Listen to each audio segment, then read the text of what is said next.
Hi, this is Ted.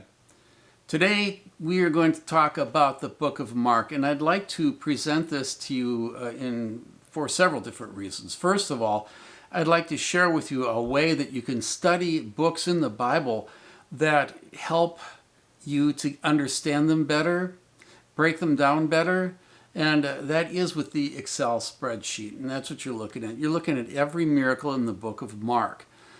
And every miracle says something about Jesus, or get this, about the disciples. We're going to learn a little bit about that today. I will break this down further in further videos, but for today I just want to kind of talk about the basics. And you'll learn a lot about the book of Mark and what makes sense in the book of Mark. Now, what we tend to do is look at the scripture as if they were chronological histories. Well, that's the type of history that we do nowadays. But back in the disciples' days, it wasn't like that. They liked to focus far more on ideas. And so what you were going to find in the books of Matthew, Mark, Luke, and John, and the book of Acts, and I'm going to just limit it to those first four books. But in these books, you're going to find not so much a chronological order, but more of a theological order. And so you will find Jesus here, here, here, and all of a sudden he's way over here, and then he's back here. And if you're looking at chronologically, Jesus is jumping around a lot. But if we look at it from a theological point of view, from a structural point of view, from a literary point of view, we're going to see that he's not jumping around at all, and it makes a lot more sense.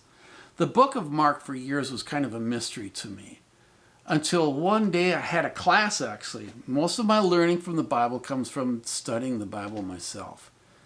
But in one of the two seminaries that I went to, I had a class that we had to break down a certain passage of Scripture, and what the teacher was teaching us, I can't remember if this was the teacher was teaching me or if the book, or had I read another book during that same time. I don't remember, but I do remember breaking down for the class assignment.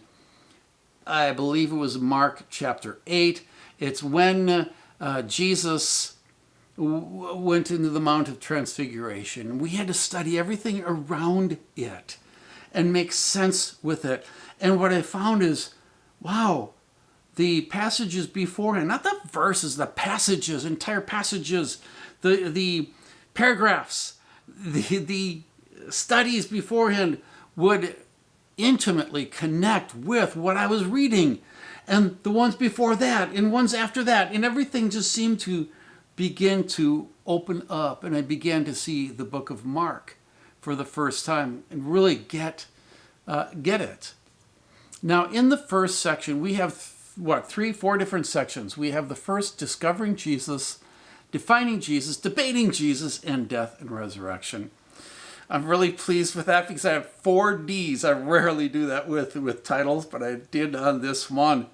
And by the way, I put this thing together years ago, and I updated a little bit recently, but even in updating, I realized this is not a perfect layout. Yeah, there are so many things that I'm changing and rearranging, and not the miracle section. Here, you see this right here, the miracle section. Oops, I got to get my marker. Not the miracle section. Why is it not working? Well, anyway, I hope you can see that. The miracle, big old thing there, where it says miracle. All right, in the miracle section, I'll have to work on this. I've never used this thing before, except one time, I think. I may have, I don't know. But anyway, a little learning curve for me. But in the miracle section, all those remain the same. But that visible section, that change, I hope you can see where it says visible, the next section. See at the top line, Mark, miracle, visible, who Jesus is. All right, I will go through all this probably in weeks to come. But I really want to break down the overall outline. All right. So, and in the outline, we're going to break down the outline according to miracles. Because miracles are very important in the book of Mark. First of all, you have the first section of miracles. And if you notice, there's a load of them. I believe there's, 19 of them? 18 or 19 of them. Moving from the demon Peter's mother-in-law, the ones they brought to be healed and cast out demons. He cast out devils, leper, palsy, withered hands, on and on and on, all the way down to blind man who sees trees as walking. The whole visible sign I'm going to be talking to you in future videos because this is important as well. They have to do with miracles. Were they visible? Could you see something happening, or were they internal? You see a lot of faith healers, and you will never see, at least I've never seen, with hundreds and hundreds of watching testimonies and people getting healed on YouTube, hundreds and hundreds of them from multiple different healers. I've never seen anything besides internal stuff like pain. I'll explain that another time. But who Jesus is important in this section. It starts out with the demons. We know who you are, the Holy One of God. And basically up until chapter 8, the end of this whole section, nobody knows who Jesus is. The disciples are trying to figure out, who is this guy? And there seems to be a little back and forth. Who can forgive sins? The answer comes, the Lord of Sabbath. Who is this? The disciples ask. Son of God, the legion says. So the demons know who he is, but everybody else is asking who. And there is this type of back and forth there. Who is this person who can do these things? And the answer coming from demons. You look at the lessons.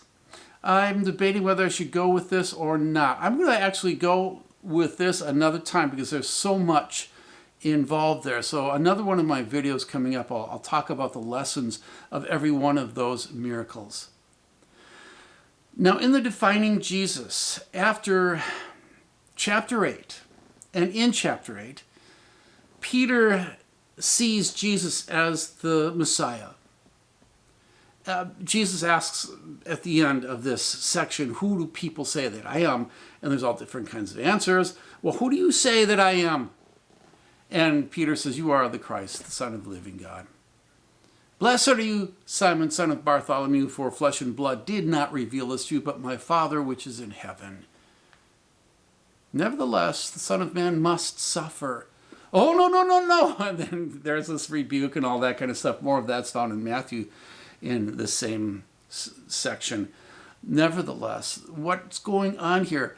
Notice the blind man sees trees walking, men as trees walking in chapter 8. This is just before Peter says, you are the Christ, and then rebukes Jesus. He sees, but he sees men as trees walking. This is a miracle that is not necessarily saying something about Jesus, but saying something about the apostles. They are like this man who sees, but not really clearly.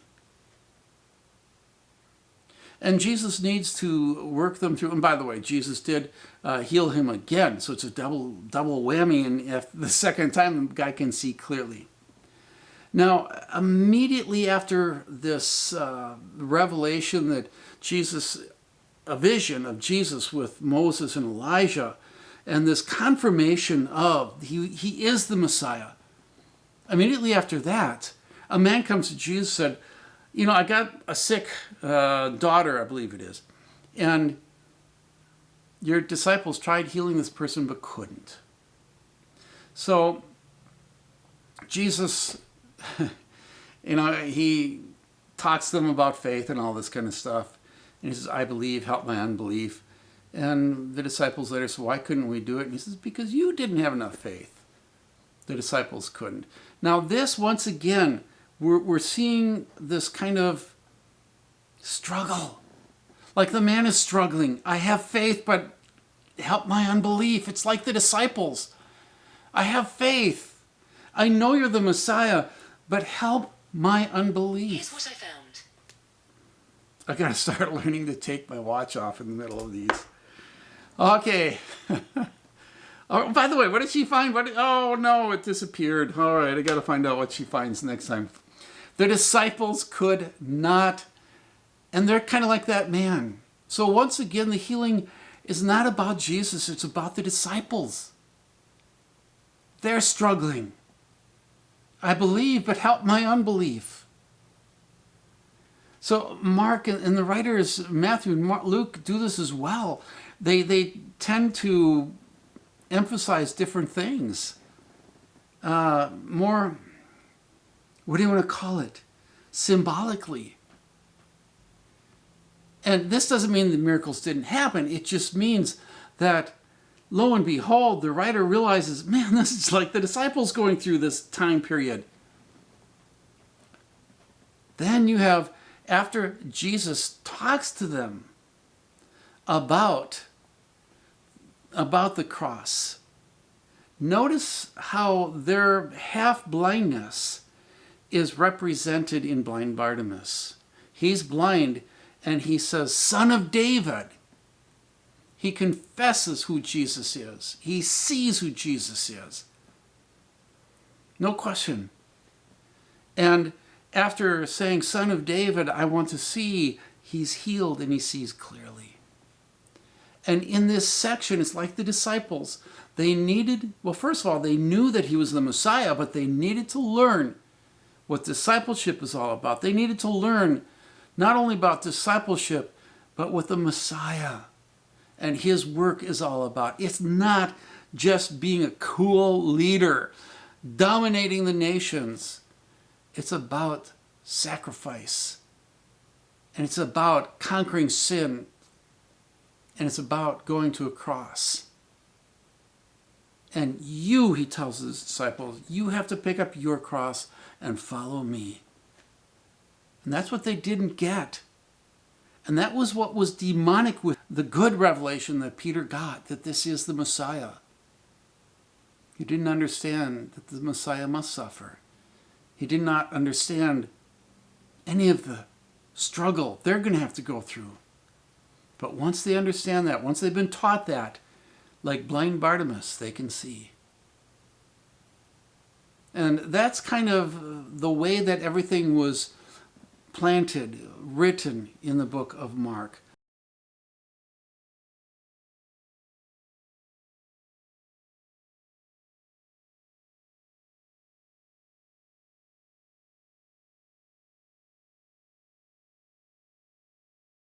There's one final miracle, and that's the fig tree, which is very symbolic of Israel. And so for Jesus to curse a fig tree and to see that die the next day, why? Because it bore no fruit. And some will say, well, it wasn't the right time of the season. Nevertheless, it was a prophetic act that Jesus did, basically saying the fig tree, Israel, is going to die. Why? Because it did not bear fruit in his day. I think I'm going to go ahead and leave it right there with that. I will get more into this whole thing. There's so much more to say. Did Jesus touch people? Did he speak word? I already talked about who Jesus is. Were miracles visible or were they not? Compassion. How many people were healed? Were the whole groups healed or just some people? Was it only the people who had faith, etc., etc.? You know, there's so much to talk about. And really critical to the book of Mark, we're going to find out, is in this lesson section. Because when these miracles took place, they said something about Jesus. Now, once again, as I mentioned, the last few said more about the disciples, and then the last one about Israel itself. And I'm going to leave you with this, and this is Ted.